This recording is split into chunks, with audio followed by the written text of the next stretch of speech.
the opportunity. So my talk today is, this work is a collaboration with Irini Gudeli from University of Melbourne. And most of the work has been done by my PhD student, Hussein, who didn't have the opportunity to come here.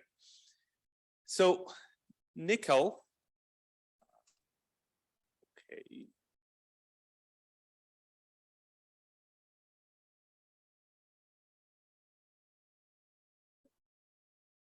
Oh, sorry.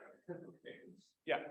So every year, about more than 2 million tons of nickel powder is produced, and it has applications in many different areas. Major producers are Philippines, Australia, Russia, and Canada. And from utensils, electronic boards to parts in jet engines, you can find applications for nickel.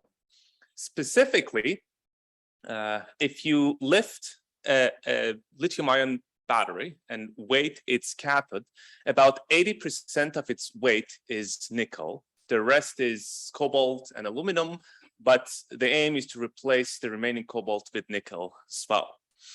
It has applications in high temperature filters for gas cleaning in the forms of sintered powder, as well as in catalysis. So these are the main areas where nickel powder with specific surface properties and morphology is needed. Now, the process for manufacturing nickel is actually amazingly simple. It was discovered in 19th century by Ludwig Mundt, where we basically use carbon monoxide to extract nickel from ore at temperatures around 1350 Kelvin. Where nickel tetracarbonyl is formed. This is a highly toxic gas. A few ppm exposure to few ppm of it in a single inhalation is enough, or is lethal. So the industries who work with it have very strict safety protocols.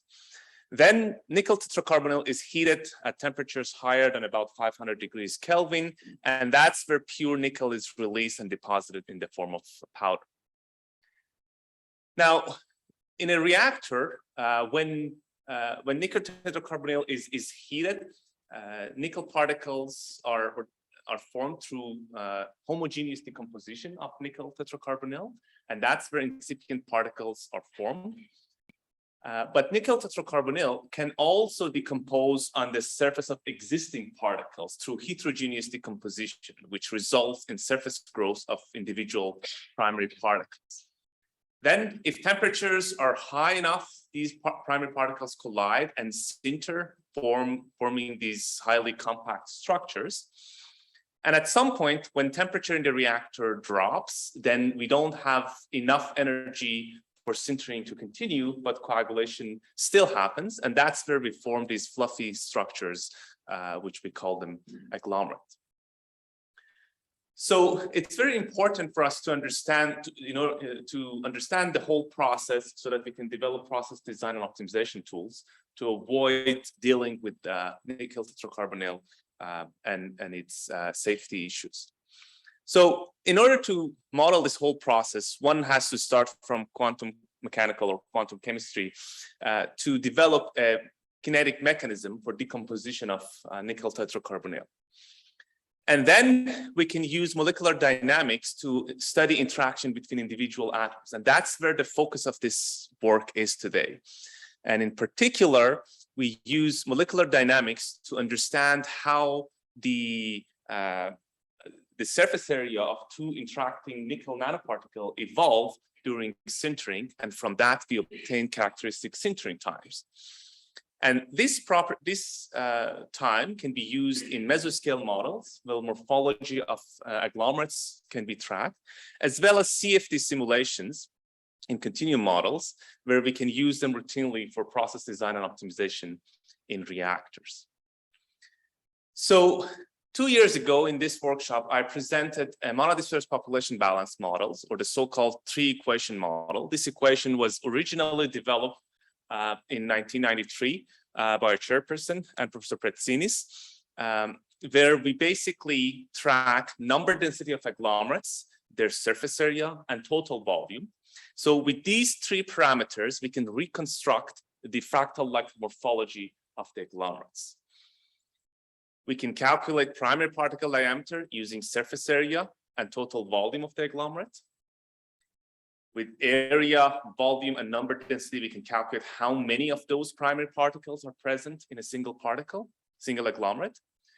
And then what's novel about this work is that we use this dp and how many primary particles have with scaling laws obtained from mesoscale DEM simulations to calculate the mobility diameter of the agglomerates. Now, we can reconstruct agglomerate morphology because we track surface area. If we don't track surface area, we basically have to estimate or approximate this fractal-like structure with a single sphere represented by its volume equivalent diameter, obtained by volume and number density. And that's where we basically lose any information about surface area and agglomerate structure, hence all properties that might be related to this. So tracking surface area is very important in this model. And the way that we do it, we track the rate of change of surface area by tracking nucleation or birth of new particles by homogeneous decomposition of our precursor, nickel tetracarbonyl. Also surface growth or heterogeneous decomposition of nickel tetracarbonyl on the surface of existing particles change our surface area. But the focus of this study is this term, sintering rate, where the excess surface area, the difference between the surface area of an agglomerate with that of a fully sintered sphere, drives change in the surface area, and the proportionality factor is the so-called characteristic sintering time. So the focus of this study is to obtain this characteristic sintering time. And in our earlier work, through survey of the literature, we obtained a formula for the characteristics for solid state characteristic sintering time, or sintering time of particles which are solid. And that was represented as the arithmetic mean of the surface diffusion and grain bound or sintering driven by surface diffusion and grain boundary diffusion. But the issue with this formula is that it's only valid for relatively large particles larger than 6 nanometers. But during early stage of particle formation, or when temperature is very high, we often deal with small particles which are not solid. Individual atoms in those particles are very mobile, so we cannot use a solid state sintering formula to describe sintering behavior of those particles. And that's why we used molecular dynamic in this study to propose a relation which is valid for all particle sizes and also for all temperatures. So as a first step, we had to validate our force field, and we did that by reproducing this the size-dependent melting temperature of nickel particles. Here, you're looking at the melting temperature as a function of particle diameter. The solid black line shows the bulk melting temperature of nickel. The diamonds, as well as the broken line, show MD results, as well as the best fit represented by this formula to those results. And as you can see, by decreasing the size of the particles below 20 or 15 nanometer, that's where we start to see significant drop in the melting temperature of the particles. And that's where the formula that we already had for solid state sintering doesn't work anymore, because now these particles start to be partially or fully melted, and we need to have a different relation to describe their sintering behavior. So what we did is that we study sintering of 2 individual primary particles, and we tracked their surface area. And here you're looking at the normalized surface area, or surface area of the dimer at each time, divided by the surface area at the beginning as a function of time for a dimer composed of 2 primary particles with initial diameter of 2 nanometers. And as you can see, as particles attach to each other, the surface area quickly drops. This is a temperature of 1200 Kelvin. And this parameter, or the evolution of surface area, is very dependent on the size of particles. So moving from 2 nanometer to 3, 4, and 5 nanometers, you can see that the surface area starts to decrease slower. And the time at which surface area reaches about 87% of its initial surface area marks the characteristic sintering time for each diameter. And in this case, going from 2 to 5 nanometer, characteristic sintering time increases by more than 2 orders of magnitude, close to 4 orders of magnitude. We also ran these simulations for many cases, many orientations. So this shaded area that you see here is the simulation to simulation variability that we get by simply rotating the dimers so that they have different initial configurations. So we ran this also for single particle or single diameter, in this case 3 nanometer, but at different temperatures, going from 1000 degrees Kelvin, represented by the blue line, to 1400 degrees Kelvin by the red line. And as you can expect, by increasing temperature, particles sinter faster. And again, within this temperature range, characteristic sintering time decreases by more than 4 orders of magnitude. So we used all of these MD-derived characteristic sintering times to come up with a general formula for characteristic sintering time of nickel nanoparticles. In this formula, if the temperature of the reactor is higher than the size-dependent melting temperature of the nickel particles, which I showed you earlier, then we use this formula, which is for viscous flow sintering, derived initially by Frenkel, where characteristic sintering time is a function of particle diameter, its viscosity, as well as its surface tension. And then if temperature is less than melting temperature, that's where we either have fully solid particles or particles which are partially melted and partially solid. Then we use this formula. This was initially proposed by Busser and Pretsinis, but now we adopted it, or we have obtained the fitting parameters that are suitable for nickel. And then we use this formula in our simulations. So to look at, now to compare these relations with the existing values, here you're looking at the characteristic sintering time for, I think this is a 3 nanometer particle at different temperatures. The black dotted line shows the viscous flow sintering rate for fully melted particles. And as you can see, it's not that dependent on temperature, although note that this is a log scale. So with increasing temperature, characteristic sintering time decreases, but not much if the particle is fully melted. Now, this is the solid state characteristic sintering rate that was initially proposed in our paper last year. And also, I also have included some experimentally measured characteristic sintering time, which is an extremely difficult task to do, because depending on how the experiment is designed, we might be only measuring a specific, or the characteristic sintering time for a specific sintering mechanism. And here you can see the MD-derived value. So in this case, for a particle composed of 2 3 nanometer primary, for a dimer composed of 2 3 nanometer primary particles, when the temperature is low, and in this case lower than 1200 degrees Kelvin, we can see that the MD-derived characteristic sintering rates are actually in perfect agreement with the solid state values, because in this case our particles are fully solid, as illustrated by their atoms colored with the disordered parameter. Blue means that atoms are in their perfect crystal structure. And as we go to the surface, we start to see some colors closer to red. But as we increase temperature, you can see that now the solid state sintering rate starts to overpredict characteristic sintering rate. And when we reach a stage when the particle is fully liquid or in liquid state, now the MD results nicely reach the characteristic sintering rate for viscous flow sintering proposed initially by Frenkel. We can look at this in a different way. So this is at a single temperature, 1400 degrees Kelvin. Now you're looking at characteristic sintering rate of particles with different diameters. And the red line shows again the value for viscous flow sintering when particles are fully liquid. And the broken line shows the solid state sintering rate. This time we're using a model which was initially proposed by Friedlander and Wu. And as a diffusion coefficient, this model needs the total diffusion coefficient or self-diffusion coefficient of nickel atoms. So we use MD-derived values in this formula, and that's the blue line that you see here.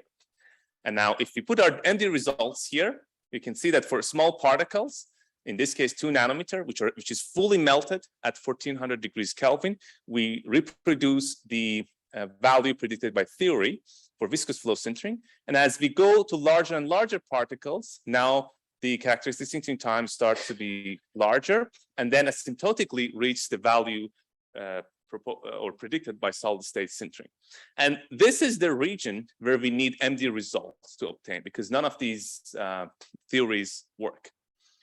So as the next and final step, we took this formula and assessed it to see how it can predict agglomerate morphology during gas phase synthesis. So we used it. Oh yeah, and here you can see the fit to the results, as well as the dimers colored with their disordered parameters.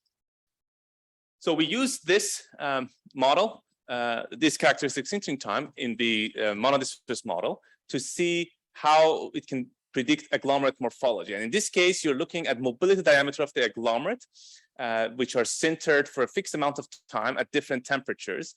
And as you can expect, as we increase temperature, particles, which are also shown by the TEM images, start to sinter and they become more compact, so their mobility diameter decreases. And at the same time, the primary particle diameter increases.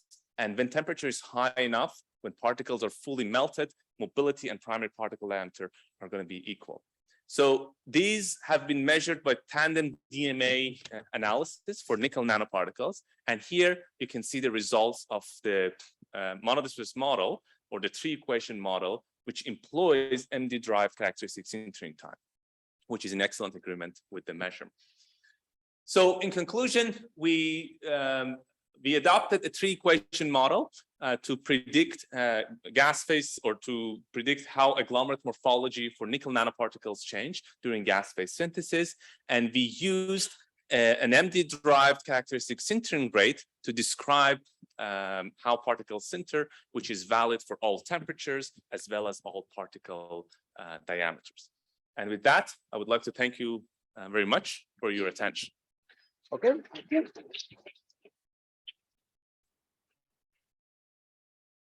So we have time for some questions. Who has? I will go, because you are more close.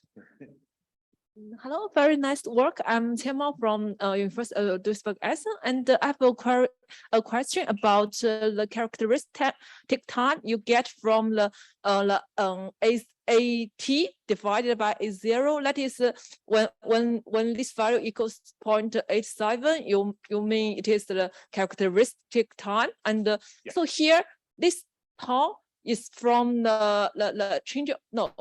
To page, well, yeah, from this page. So you just from the 0.87, and or it's fitted from this line and to the time, get the time tau. So if I understand your question correctly, basically each of these simulations give us one single characteristic sintering time for a single temperature, single diameter. We have a matrix of different temperature, different diameters, as well as different orientations for each of these conditions, for which, for each case, we run at least 5 simulations. And then this is a database where we get our formula by fitting to these numbers, which we get from MD. Okay, and the other question is that you mentioned the error bar regions from the different orientation collision. So for this, I have one question is that for the solid particle when they centered, so will the oriented attachment will affect the result a lot, or yeah. So if you look at here for 1400 degrees Kelvin, where in this case particle is almost fully melted, you can see that the scatter is not much. But when we go to solid particles, depending on what is the plane that they attach, then it could impact their sintering rate, and it is significant. So what we do is that we basically we rotate by 90, 120 in around all 3 axes, and then again that's where all these scatter is coming from, and then we take the average of all of those, and that's what the value that we use to drive the formula for characteristic sintering time. Okay, then let's go to the next. maybe a little bit off topic, but how well known are the reaction kinetics of nickel carbonyl and especially of pyrolysis and the surface reactions?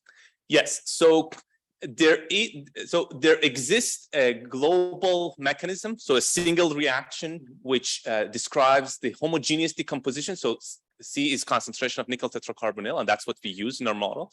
So we have a single scalar which tracks concentration of it, and then the two factors that affect it is the homogeneous decomposition of it and heterogeneous decomposition. So there is a model which is actually the data that it was derived from is very old, I think 1940 or 45. And one of the reasons is that this is a very highly toxic compound. No one wants to work with it. Yeah, well, that's why I ask. Okay, so I'm afraid we have to stop now, so you can ask further questions after. We have to stick a little bit to the time